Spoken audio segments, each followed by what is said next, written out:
में पहली बार सिमरन अपने ससुराल में इतनी खुलकर बात कर पाती है। इसी तरह कुछ हफ्ते बीत जाते हैं और एक दिन जब राहुल और पवन की एक साथ सैलरी आती है, साथ ही विनोद को उसकी पेंशन मिल जाती है। ये लो, पिछले 6 महीने से रुकी मेरी पेंशन आ गई। मैं क्या सोच रहा था कि घर में हम हमेशा सादा खाना खाते हैं, क्यों ना आज हम सब कहीं बाहर चले खाने के लिए। बहू तुम बताओ, तुम्हें क्या क्या खाना है बाहर जाकर। यह आइडिया तो बहुत अच्छा है, चलो सब जल्दी से तैयार हो जाओ। कुछ देर में पूरा परिवार एक साथ तैयार होकर बाहर एक छोटे से रेस्टोरेंट में जाते हैं, जहां सबसे पहले सिमरन अपनी पसंद का खाना ऑर्डर करती है। वेटर, मेरे लिए cold drink, coffee, Manchurian, rice, chilli potato, आलू नान और कढ़ाई पनीर लगा दो। आप सब क्या देख रहे हैं, आप सब भी ऑर्डर कीजिए ना। हाँ बहू, क्यों नहीं। भैया, जो मेरी बहू ने ऑर्डर करा है वही सबके लिए ला दो। लगता है मैंने कुछ ज्यादा ही ऑर्डर कर दिया, मैं कुछ आइटम कम करवा देती हूँ। अरे नहीं सिमरन, बिल्कुल नहीं, आज हमारे पास पैसे हैं। माँ तुम क्यों शर्मा रही हो? काजल, ऑर्डर करो जो खाना है। अब काजल भी अपनी पसंद का खाना ऑर्डर करती है, जिसके बाद पूरा परिवार पहली बार एक साथ रेस्टोरेंट में खाना खाता है। कैसा लगा सिमरन अपने पूरे परिवार के साथ बाहर डिनर करके? बहुत अच्छा लग रहा है। मैं हमेशा अपने परिवार के साथ बाहर डिनर करना चाहती थी, क्योंकि चाचा चाची हमेशा मुझे अकेला घर में छोड़कर चले जाते थे।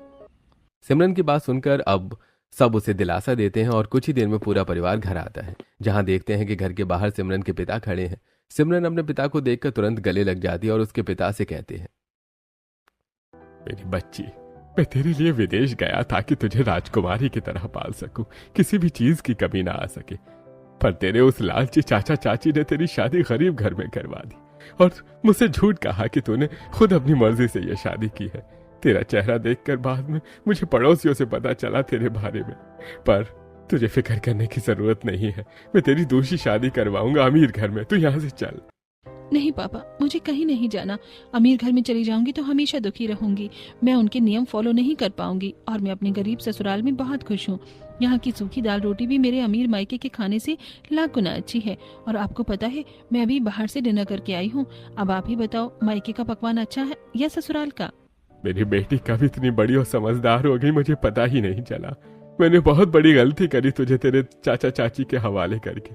मुझे विदेश जाना ही नहीं चाहिए था, पर मुझे लग रहा था कि तू अपने ससुराल में भी खुश है। भाई साहब, हमारे लिए जैसे हमारी काजल है वैसे हमारी दोनों बहू हैं। हम जानते हैं हमारी बहू बड़े घर से आई है, इसलिए हम उसका ख्याल रखते हैं। अगर हमसे कभी कोई गलती हो जाए तो हमें माफ कर देना। अब समझ में आ रहा है मुझे, मेरी बेटी अपने गरीब ससुराल वालों के साथ क्यों रहना चाहती है। मेरी बेटी का फैसला बिल्कुल सही है और मैं उसके फैसले की इज्जत करता हूँ। अच्छा मेरी बेटी, अब मैं चलता हूँ। अब मैं इंडिया में ही रहूंगा, इसलिए कभी भी तुझे मेरी याद आए और मेरी जरूरत पड़े तो अपने पापा को याद